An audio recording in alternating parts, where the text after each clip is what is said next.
যুবক একবার ভাবো কখনকার মৃত্যু হয়ে যায়। আমি আজকের ঘটনা শোনাই। আমার গদনপাড়া বাজারে, গদনপাড়া গ্রামে এই 15 দিন আগে একটা ছেলে আমার সঙ্গে আর কি করছিল, ঠাট্টা বিদ্রুপ দুজনাই আর কি করছিলাম চায়ের দোকানে বসে। কিন্তু বাবা ওই ছেলেটা 15 দিন আগে কলকাতায় গিয়েছিল কাজ করতে রে বাবা। এ দেখেন আজকে তার মৃত্যু হয়ে গেল, মাটি হয়ে গেল। আজকে বেলা 10টায় তার মাটি হলো। যুবক তরুণ নওজোয়ান রে বাবা, এই কিছুদিন হলো বিবাহ হয়েছে গদনপাড়াতে। ওই মুসলমান কখনকার মৃত্যু হয়ে যাবে। যুবক তুমি মনে মনে করছো আমি মরবো না, না রে যুবক না, কখন তুমি মরবা তুমি নিজেও টের পাবা না। কোথায় মরবা তুমি বুঝতে পারবা না, কোন জায়গায় মরবা তুমি বুঝতে পারবা না।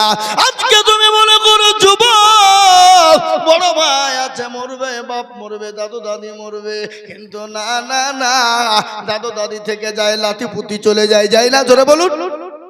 ও মুসলমান, বাপ থেকে যায় ছেলে চলে যায়, এমন এরকম আছে না নাই? জোরে বলুন। বাপের কাছে ছেলের লাশ নিয়ে চলে যায়। আমি বলবো যুবক এ দুদিনের জিন্দেগি আজ আছি কাল চলে যাব, কখন আছি কখন চলে যাব। এ জীবনের কোনো মূল্য নাই, জীবনের কোনো দাম নাই। তাই আমি বলবো কবরকে স্মরণ করো। আর কবর এমন একটা জায়গা, আর দুনিয়ার জমিনে আপনার এত জায়গায় মন ভরে না, বুক ভরে না, দিল ভরে না রে বাবা। কিন্তু কবর তো সংকীর্ণ জায়গা, মাত্র 2.5 হাত 3 হাত জায়গার ভিতরে না থাকবে লাইট, না থাকবে লম্প, না থাকবে বাতি, না থাকবে বিছানা, না থাকবে গাদলা, না থাকবে গদি। চিৎকার করে গলা ফাটিয়ে ফেলবো, কিন্তু একজনও সাড়া দেবে না। দেবে?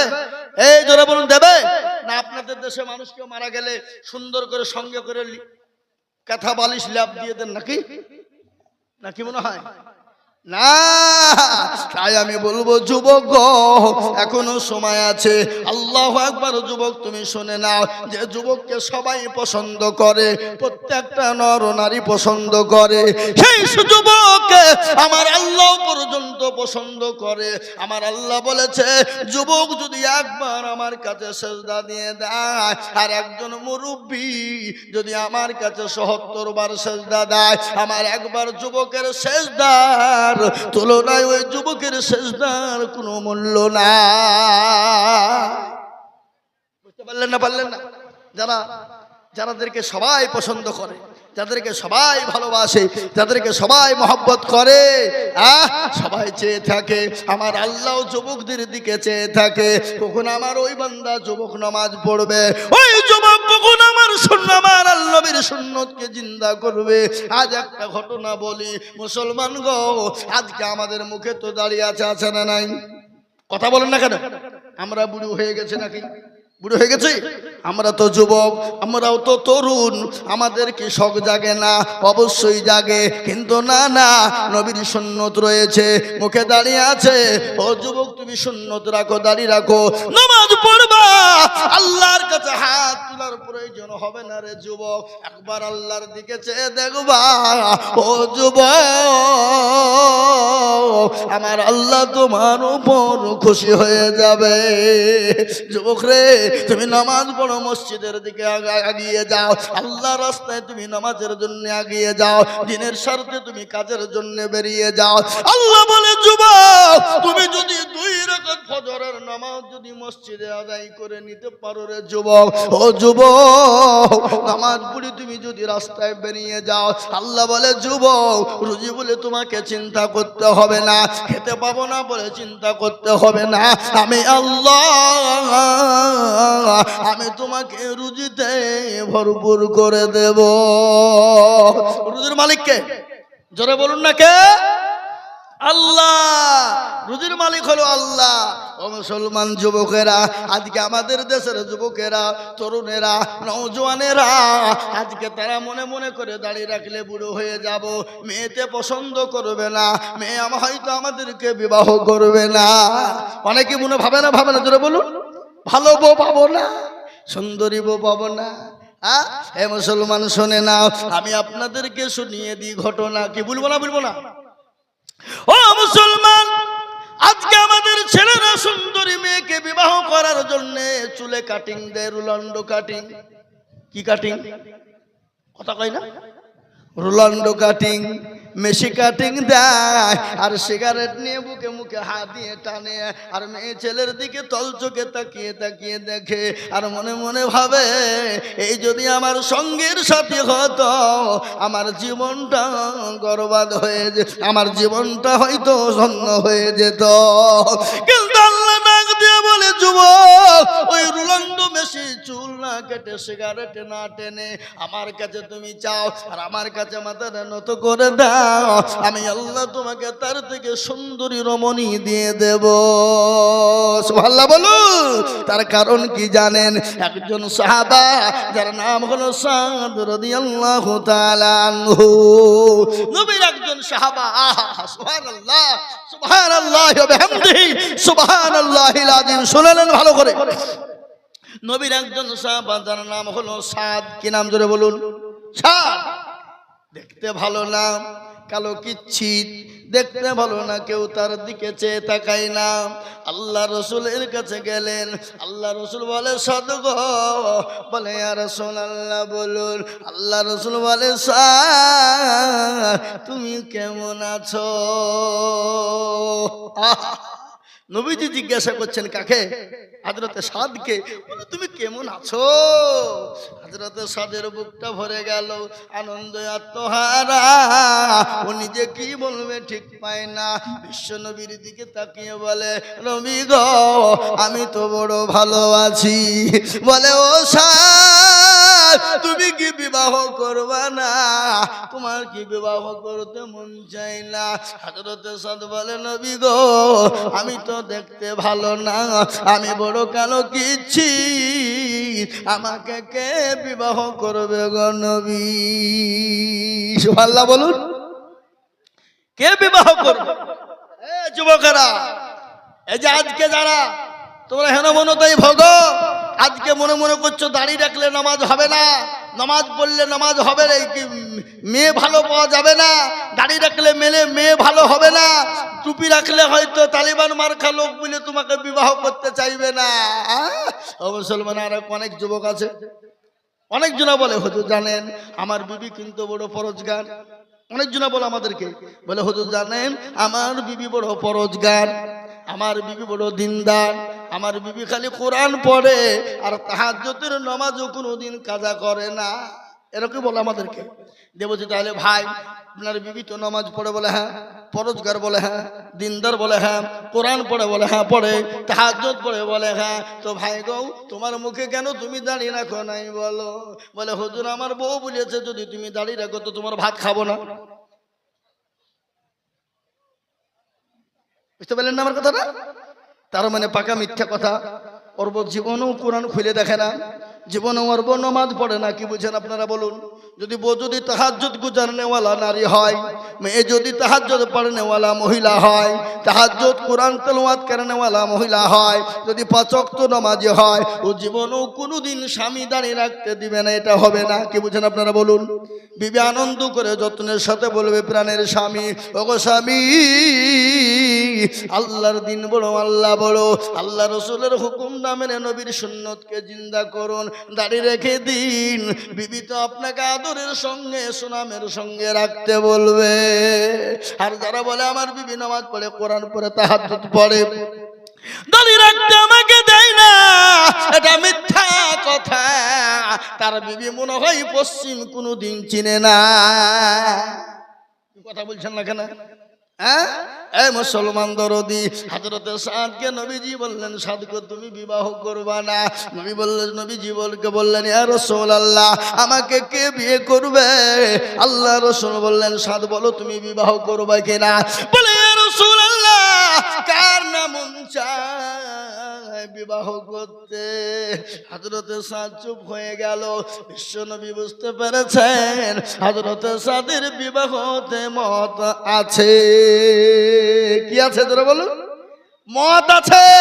চুপ থাকা মানে কি? চাচা ভাতিজাকে বলছে বিয়ে করবি নাকি? বেটা বাপ বলছে বিয়ে করবি নাকি? তার মানে কি? তার মানে কাজ নিয়েছে নাকি? তার মানে বুঝতে পেরেছে বিবাহ করবে মানে চুপ।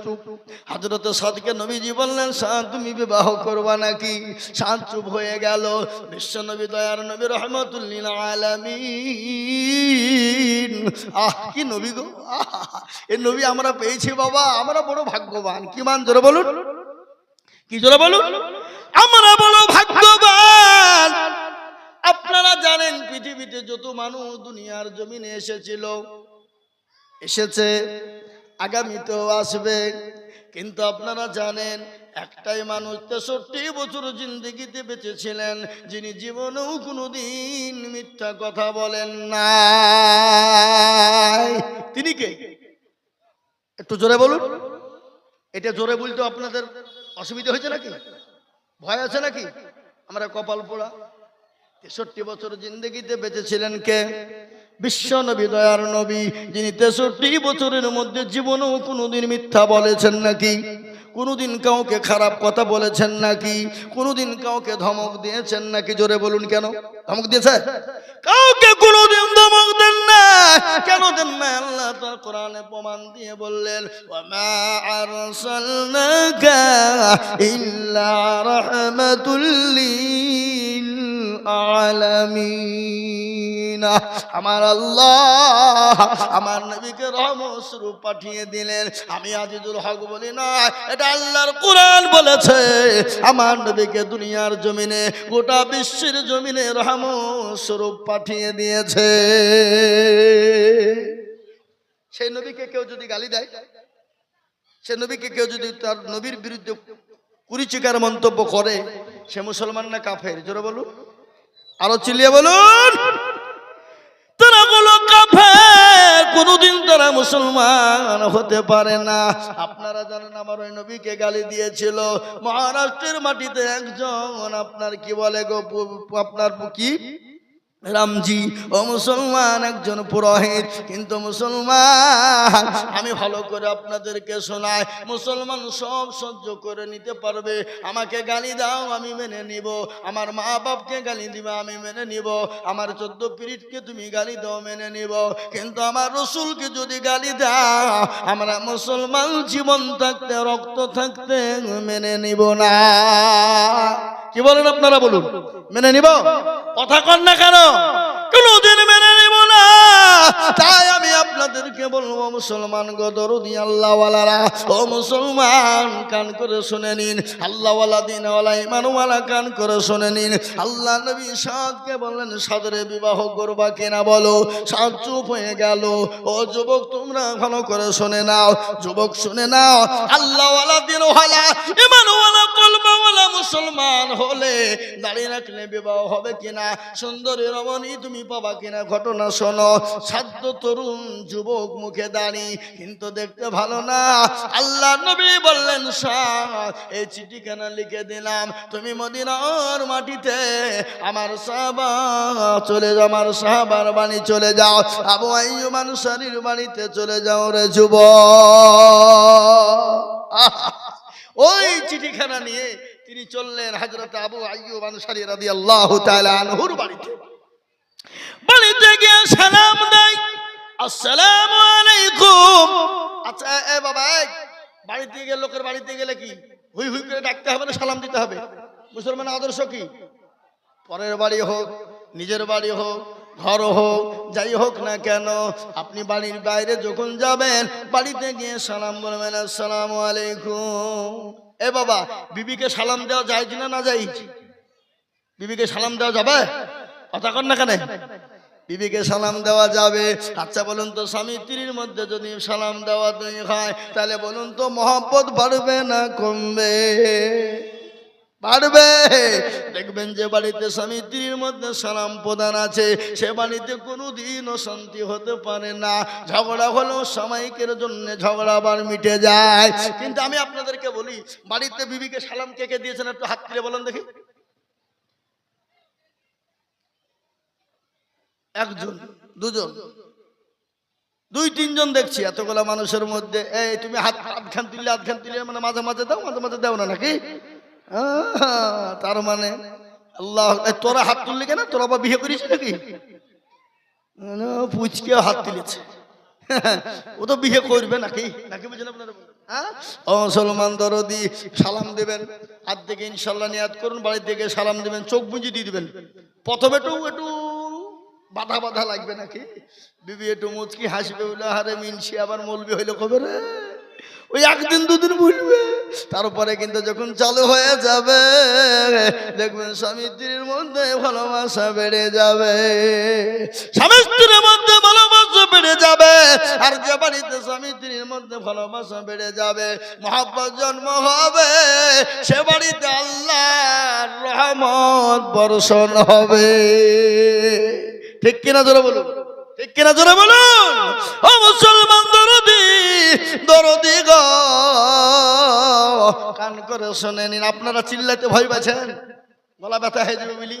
আমি আইজুল হক চাপড়া, ওই নদিয়া চাপড়ায় দিনের বেলায় 2.5 ঘন্টা বক্তব্য করে হয়েছি। ক ঘন্টা? 2.5 ঘন্টা। 1:30টায় উঠেছি, একবারে 4টেতে নেমেছি। বক্তব্য করি, আর কে বলে তাড়াতাড়ি টাকা দাও পালাবো। আমি টাকা চাই নিয়েছি, কিন্তু ওনার একটু দেরি করতো, বুঝলেন না? যদি দেরি হইলে আমি এখানে পৌঁছাতে পারতো না। আমি আকাবি করে দৌড়ে বেড়েছে টাকা লেগে, তাতে দাও তাতে দাও। পকেটে 2 মিনিট ভরিলে একবারে টানছে গাড়ি। বাবা কোথায় চাপড়া, ওখানে 4:20 বাজছে, ছুটছি গাড়ি নিয়ে। বাইচান্স যদি জালসা ধনিরামপুরে যদি না ধরতে পারি, তাহলে তো আমাকে এই এলাকায় আসলে তো ঠ্যাং টুং ভাঙিয়ে ফেলবে নাকি? ফেলবে না, ফেলবে না, ধয় বলবে ধরলি আই জালসা নিয়ে দিলে আসেনি। হ্যাঁ, কথা খেলাপ করে ফেলেছে। এ বাবুজি বুঝতে পারলেন না? আল্লাহওয়ালা আজকে যারা ভালোবাসা মহব্বত করছে, কালকে তারা বাসলিয়ে পিটবে, পিটবে না? বলবি মনে হয় অন্য জায়গায় বেশি টাকা পেয়েছে রে, আমাদের জালসা ফেলি দিয়ে পালিয়ে গেছে, ধরে লিয়ে চল বাড়িতে চল, গোধুম পাড়ায় চল। আর গোধুম পাড়াতে গিয়ে খালি নাম করতে হবে যে আইজুল মৌলবীর বাড়ি কোনটা, 1000 জন নিয়ে যে দেখিয়ে দিবে, বলে দেখো বাড়িতে যাও যাও, খুঁজেও বের করতে হবে না, ঠিক পেয়ে যাবে। মুসলমান দরদিন আল্লাহওয়ালা কান করে শুনেলেন, 7টি ঠিকানা নিয়ে গিয়ে বাড়িতে বললেন আসসালামু আলাইকুম। বাড়ির মান ভিতর থেকে আওয়াজ এলো ওয়ালাইকুম আসসালাম। আজকে ওয়ালাইকুম আসসালাম আমাদের ভিতরে অনেকেই জানে না, কি বলছেন আপনারা বলেন? অনেকেই জানে।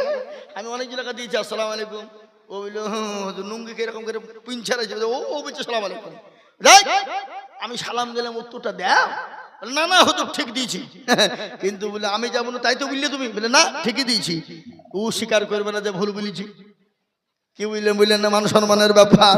হে মুসলমান, এখানে মান সম্মানের কোনো ব্যাপার নাই। শোনেন, ইসলাম এত পরিষ্কার, ইসলাম এত পরিচ্ছন্ন, ইসলামের ভিতরে দলপাটি মেজরিটি মাইনরিটি নাই। ইসলাম এত পরিষ্কার, ইসলামের শিকার কোন রকমের কোনো আপনার গই নাই। আছে গো, কথা বলেন। আজকে আমাদের অনেকেই নামাজ পড়ে কিন্তু লজ্জায় শিখে না, কি বুঝছেন আপনারা বলুন? বুড়ি হয়ে গেছি, আর কি মাথায় ঢুকবে?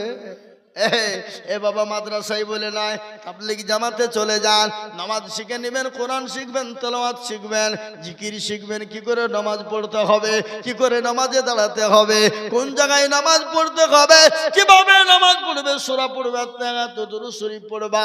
তাবলীগ জামাতে গেলে এগুলা শেখা যায়। জোরে বলুন ঠিক কিনা?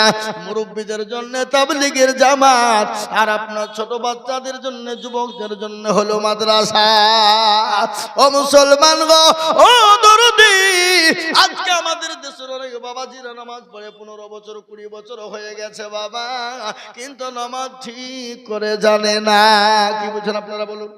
আমি আর আগে বলিনি, আজকে আমাদের দেশের অনেক চাচা আছে, অনেক মুরব্বী, অনেক দাদু আছে, 20 বছর ধরে নামাজ পড়া তাহাজ্জুদ জানে না, দুরূদ শরীফ জানে না, দোয়া কুনুত জানে না, দোয়া মাসুরা জানে না, দোয়া সানা জানে না, ইন্না তাইনা কুল দেখা যায় তার মধ্যেও 20টা ভুল। ঠিক না ঠিক না বলুন? কথা কয় না? আছে না নাই? এরা জীবনও শিখে না, শিখার চেষ্টাও করে না। ইমামকে বলে না, হুজুর গো আপনি তো আমাদের ইমাম, একটু কোরআনটা ঠিক করে দেন, সূরা গানা ঠিক করে দেন। কেন বলে না? ইমামের কাছে যদি ইমাম ভুল ধরে ফেলে, তাহলে ইমামের কাছে মুরুলিয়ার মাতাব্বরি চলবে না। কি বুঝছেন আপনারা বলুন? ইমামের মাথার উপর মুখ তুলে কথা বলতে পারবে না। কেন? দেখছি বেশি কায়দা করতে গেলে মৌলবি বলে ফেলবে, নামাজ জানে না, আবার ফুটিয়ে মারে জামার সামনে, বুঝবে না, বুঝবে না।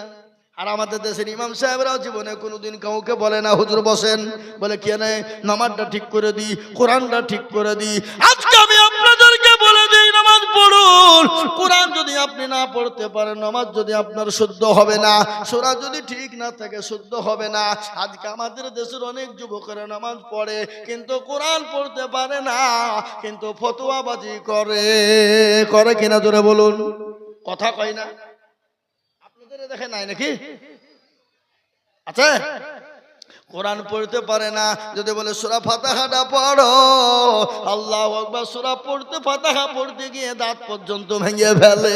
কিন্তু হাদিসের আপনার দলিল দিয়ে বলে এই করো ওই করো অমুক করো, ফতোয়াবাজি করে। কই বলেন আপনারা? এরকম লোক আছে না? এরকম যুবক আছে না? জোরে বলুন। ওই মুসলমান দরদি, তাই আমি আপনাদেরকে বলবো ইমাম সাহেবরাও কোনোদিন কোন মুসল্লিকে বলে না চাচা গো একটু কোরআনটা পড়ুন, নামাজটা শিখুন। ইমাম সাহেবরাও জীবনেও কোনোদিন বলে না। কেন বলে না? কারণ আছে। কারণ আছে না নাই? এটা কারণ আছে না নাই? কথা বলেন, কারণটা কি? ইমাম সাহেবরাও মাত্র 5,000 বেতন, 4,000 বেতন। ইমাম মনে মনে বলছে যে তো 5,000 টাকা বেতন দিচ্ছ, তোমাকে নামাজ শেখাবো? তোমাদের ভাগ্য ভালো, বালিবোনার লোক, আমি অজু করিয়ে নামাজ পড়াই। বেশি কায়দা করলে বিনা অজুতে নামাজ চালিয়ে দিব, ঠেলা বুঝবা। বুঝতে পারলেন না? ও বলুন তো, ইমাম যদি অজু না করে নামাজ পড়ে আপনি দেখতে পাবেন? কথা বলেন না কেন? দেখতে পাবেন না। আর ইমামের বেতন তো 4 থেকে 5,000, 6,000। যদি মাস পার হয়ে যদি ইমাম সাহেব বলে বেতন দাও, সেক্রেটারি সভাপতি বলবে মৌলবীর লোভ কত রে, বেতনের লেগে ঘুর ঘুর ফিরে ঘুরে। ও হারাম কর সভাপতি, হারাম কর সেক্রেটারি, হারাম কর ক্যাশিয়ার। তোমার বাড়ির সংসার চালাতে গেলে পয়সা প্রয়োজন হয়, আর বিবির জন্য পয়সার প্রয়োজন হয়, তোমার ছেলে মেয়ের জন্য পয়সার প্রয়োজন হয়, কিন্তু ইমামের বিবি বাচ্চা ছেলের জন্য পয়সার প্রয়োজন নাই। ও তো 5 ওয়াক্ত নামাজ পড়ায়, ও নামাজ পড়াতে গিয়ে কারো কাজ করতে যেতে পারে না, রাজমিস্ত্রি লিবারি করতে যেতে পারে না। কেন জানেন? একজন মানুষ ওযু করতে জানে না, কিন্তু ইমাম যদি ভুল করে ফেলে 1 ওয়াক্ত না আসতে পারে, ও ওযু করাই জানে না, ইমামের ভুল ধরতে যায়। কি বুঝেন আপনারা বলুন? কথা বলেন না কেন? ওযু জানে না, ও ইমাম যদি 1 ওয়াক্ত না আসে তো ইমামের ভুল ধরে। এরকম আছে না নাই? আর আমাদের দেশের যুবক আমি আপনাদেরকে বলি, আমাদের দেশের অধিকাংশ মসজিদের সেক্রেটারি সভাপতি ক্যাশিয়ার, এরা মনে করছে বাপের টাকা আমরা গুনি গুনি নিয়ে যায়, ইমামকে দিতে বড় লজ্জা বোধ করে। আজ আমি আপনাদেরকে বলি মুসলমান গো, কান করে শোনে না, আজকে ইমামকে পয়সা দিতে তারা লজ্জা বোধ করে, কিন্তু এমন সেক্রেটারি সভাপতি ক্যাশিয়ার আছে মসজিদ চিনে না, সে শুক্রবারের দিন মুরলি করতে যায়, আর ওই টাকা গেলা নিয়েছে লটারি কাটে। এরকম সেক্রেটারি আছে না নাই? কথা বলেন। লটারি কাটে মসজিদের সেক্রেটারি সভাপতি, লটারি কেটে টেরে গুঁজেছে নুঙ্গিতে, উঠতে গিয়ে জুম্মার দিন নুঙ্গিও খুলে পড়ে গেছে, লটারিও পড়ে গেছে। বলে ইজ্জত চলে যায় যা, কিন্তু বেইজ্জতি হওয়া যাবে না। ও নুঙ্গি তোলা বাদ দিয়ে লটারি তুলছে। কি বুঝলেন? লুঙ্গি তোলা বাদ দিয়ে লটারি তুলছে, তার মানে বুঝলিয়েছে আমারও যা বড় ধরো তাই আছে, কোনো ব্যাপার নাই, কিন্তু লটারি তো সবার কাছে নাই।